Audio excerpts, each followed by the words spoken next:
Why is mac and cheese always better at restaurants?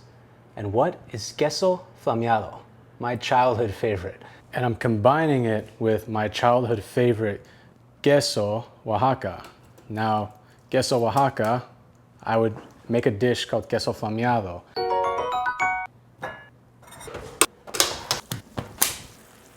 This is queso flameado, one of my childhood favorites right here.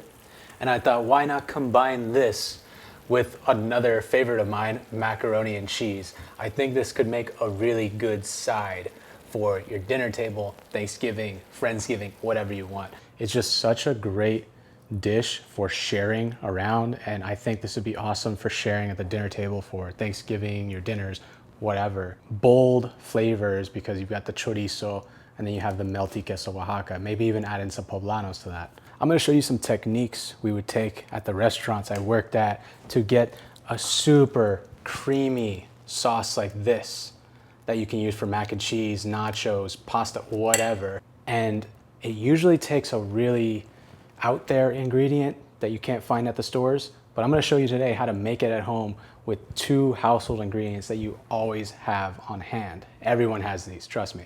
This ingredient, sodium citrate, blew my mind. In restaurants back in the day, my old chef Nate, he showed me all about this stuff. We made our own American cheese sauce with it. Now I understand you most likely do not have this at home. This is something that also blew my mind. Lemons plus baking soda equals this. So you don't need this fancy stuff. We can get that out of here and we can make our own velvety cheese sauce with just lemons and baking soda. These are household ingredients that everybody has. You have this. I know you have this. Don't lie to me. Okay, also, this is everything that you're going to need for the cheese sauce. It's very straightforward. Milk, cheese, sodium citrate, boom, that's it.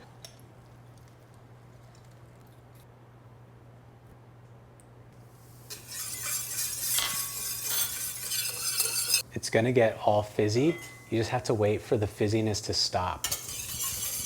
I'm giving it a little whiskey whisk.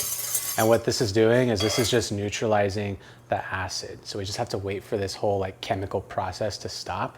And then I can add in my other ingredients, which will make me have sodium citrate in the end. Pretty cool process that I've just learned and I'm trying out. So now this equals about 2 ounces of sodium citrate. I'll put the measurements down below. I'm adding in my 2 cups of whole milk and then bringing this up to a simmer. I used to make this stuff by the giant potful because we served it on so many different dishes.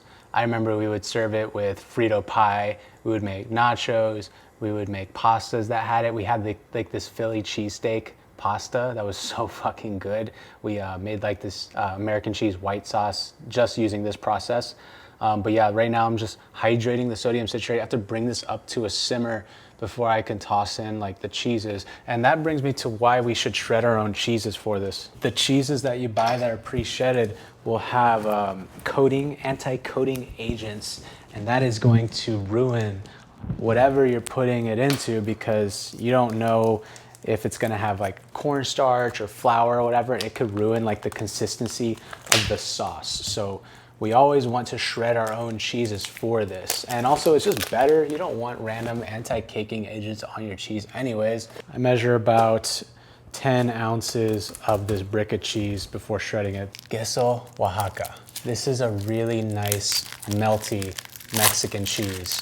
And this one is deeply rooted from my upbringing. One of my favorites, check this out, it just comes apart. It's like a really nice stringy cheese. I like how they package these all wrapped up in themselves. Now, queso Oaxaca, I'm bringing this up because I wanted to kind of mix mac and cheese with one of my childhood favorites, queso flameado. So I'm thinking adding this into the mac and cheese will give me that nice like nice melty bubbly consistency, and then I'll add in some chorizo at the end. So it's kind of gonna be like my queso flameado favorite from my childhood.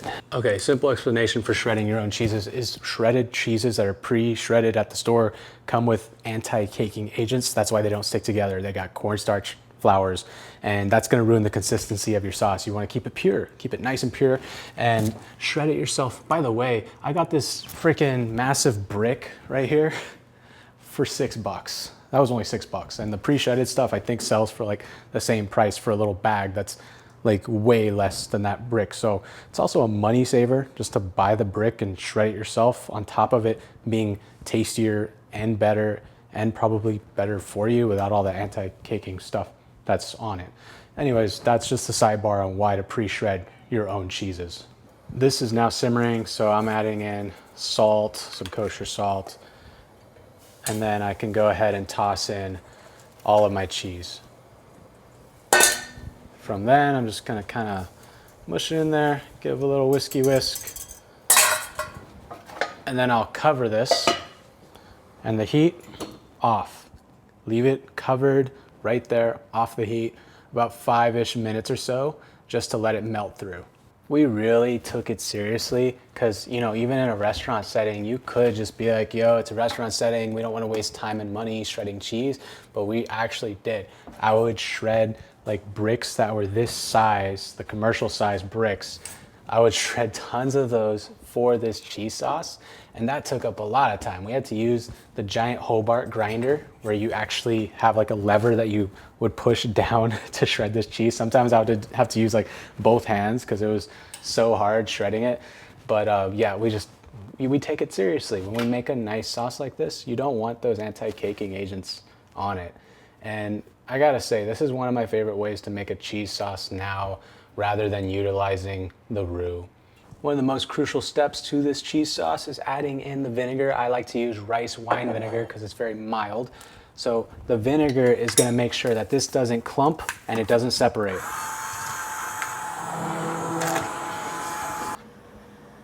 So I gotta be honest, this is my first time doing the whole baking soda lemon technique, and I'm pretty blown away by this. Like, this looks like a very luxurious, silky smooth cheese sauce.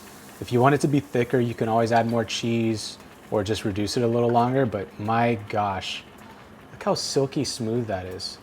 Now, if you wanted to keep this cheese sauce nice and warm, say you're serving nachos or your noodles aren't ready yet, you could put it onto another pan like such. I have it on a cast iron skillet, and then I'll put it directly on the burner on low, and that should keep it nice and warm without overdoing it, burning it, or whatever. And then you can get your pasta going over here. I've got some regular elbow noodles for the mac and cheese. Also, as always, if you're wanting the recipes, I'm getting better about putting it on the Discord, just so there's a community on there. Say someone is getting something wrong, we can all talk on there and help each other out. You can join if you want, you don't have to. That's where I'm putting the recipes, just so you know. You don't even have to subscribe, whatever. I would like to know, what do you think of the last few sides? Are we continuing on sides? Are we going into good soup? Let me know in a comment. I read all you guys' comments, even the negative ones. If you want to leave a negative one, all good, let's see it. Insane. Freshly dumped in macaroni noodles into the cheese sauce, and that's what it looks like.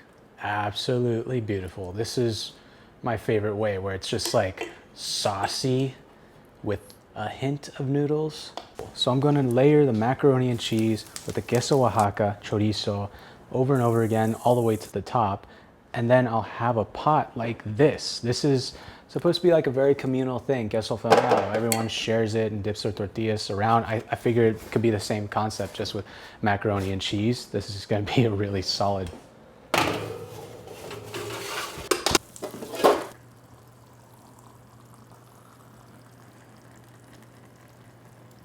It doesn't stop. Fuck. Okay, here's what I want you to do.